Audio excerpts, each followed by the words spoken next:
नमस्कार दोस्तों, आप सभी का स्वागत हमारे साथ। हम आपके साथ अर्जुन तिवारी। आज आपको हम किसानों के जो मसीहा हैं, आदरणीय मान सिंह दादाजी हमारे साथ में हैं। भारतीय किसान श्रमिक जनशक्ति यूनियन के राष्ट्रीय अध्यक्ष हैं।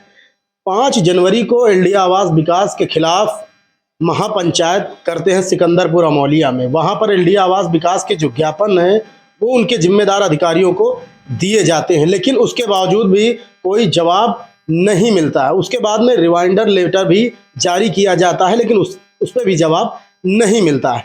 उसके बाद में 7 अप्रैल के लिए भारतीय किसान श्रमिक जनशक्ति यूनियन आवास विकास का घेराव करने के लिए पूरी तरह से तैयार है। तो हमारे साथ में दादाजी हैं, आपका बहुत बहुत स्वागत है।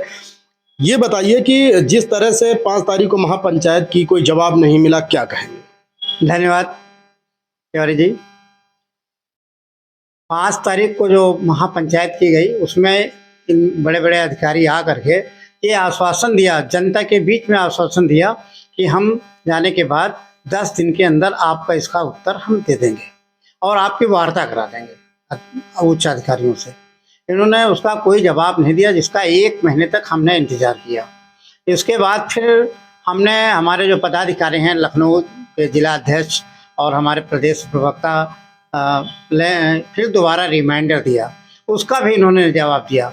इसी के संबंध में इस बार हम आर पार की लड़ाई लड़ने के लिए उनको मैंने आह्वान किया है कि आप ये लोग सुने नहीं, क्योंकि ये सरकार गूंगी और बहरी है। ये किसानों की और श्रमिकों की बात सुनना पसंद नहीं करती है। इसके संबंध में हमने जो है फिर इनको आदेशित किया है कि आप धरना प्रदर्शन करिए और आर पार की लड़ाई लड़ने का काम करिए। 7 तारीख की जो तैयारियां हैं उसको लेकर के क्या कहेंगे?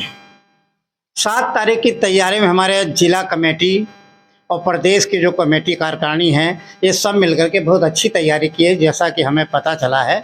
और उस तैयारी को ये लोग धरना स्थल खुर्दही से स्टार्ट करेंगे और आवास विकास के कार्यालय तक जाएंगे। इसके बाद फिर दूसरी चढ़ाई हमारी एलडीए पर है।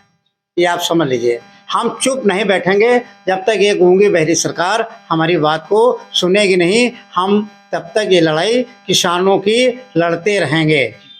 क्या करेंगे? क्योंकि एलडीए आवास विकास के जवाब निकलेंगे तो एलडीए आवास विकास के जिम्मेदार आएंगे, वो लोग आपसे आपका ज्ञापन लेंगे, लेकिन उसके बाद भी कुछ नहीं होगा। तो उसके बाद क्या तैयारी है, आगे की क्या करेंगे?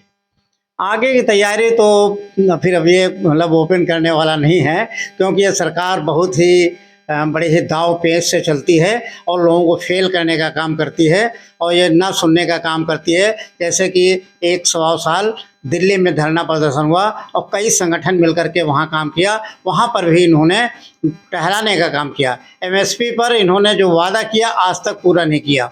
तो ये तो भूमि अधिग्रहण का मामला है, ये तो इनका वो प्रॉपर्टी डीलर का मामला है। ये लोग खुद ही प्रॉपर्टी डीलिंग करते हैं, ये ज़मीन हड़प के अधिग्रहण करके और ये फिर उन्हीं लोगों को सौंपते हैं जो लोग हम लोगों से पहले लेना चाहते हैं। इसलिए हम लड़ाई आर पार की लड़ेंगे। ये निर्णायक लड़ाई होगी और किसानों के हित की होगी। हमारा संगठन किसी प्रकार का बीच में दलाली नहीं करेगा, क्योंकि ये ट्रेड यूनियन है। हम लोग जो है किसी प्रकार के जो है समितियों का रजिस्ट्रेशन नहीं है, हमें पूर्ण अधिकार है। और हमारे साथ ट्रेड यूनियन में 42 संगठन हैं जो हमसे एफिलेटेड हैं, हमारे साथ में हैं, वो भी हमारे संगठन में आने का काम करेंगे। किसानों के लिए क्या कहना चाहेंगे? क्योंकि किसान बहुत कंफ्यूज है, बहुत ज़्यादा वो डिस्टर्ब है, समझ में नहीं आ रहा कि क्या करें। आप पे भरोसा है, आपका जो यूनियन है आगे आकर के उनकी लड़ाई को लड़ रहा है। क्या कहना चाहेंगे 7 तारीख के लिए? किसानों से क्या कहेंगे?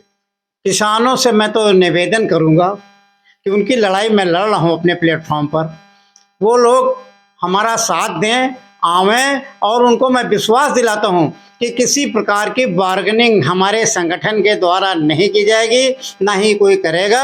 और इसकी मैं नज़र रखता हूं और उनकी लड़ाई लड़ने के लिए मैं मैदान में आ गया हूं और वो घबराएं नहीं। हम उनका निष्पक्ष बिना बार्गेनिंग के, जैसे होता नहीं बार्गेनिंग होती है महोदय, आपसे मैं आपको फिर से मैं इस बात को रिपीट करना चाहूँगा कि बिना बार्गेनिंग के और किसी प्रकार का कोई भेदभाव ना रखते हुए उनको मैं निष्पक्ष जो न्याय है, न्याय उचित है, वो मैं करवाने का काम करूँगा। किसान यूनियन से धीरे धीरे किसानों का भरोसा उठ रहा है और जो आम पब्लिक है उसका भी भरोसा उठता है। उनको ये लगता है कि किसान यूनियन बना करके ये लोग कमाने का काम करते हैं और न्याय किसानों को दिला नहीं पाते। तो ऐसा क्या है कि यूनियन किस तरह से लोग लिखते हैं, आपको जानकारी है तो इसके बारे में बताएं।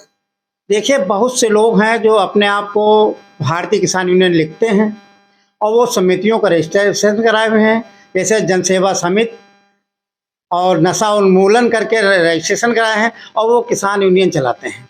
मैं उन लोगों से कहना चाहूँगा कि वो सब ये काम बंद कर दें, किसानों के साथ विश्वासघात न करें और यह दलाली का काम बंद कर दें। और मेरे वादे के साथ इस चैनल पर मैं चैलेंज साथ कहना चाहता हूँ कि मेरा संगठन किसी प्रकार की कहीं कोई दलाली में लिप्त नहीं है और ना ही वो दलाली करने जाता है। मैं किसानों को आश्वासन देना चाहता हूँ कि उनको हमारे यहाँ से किसी प्रकार का धोखा नहीं मिलेगा।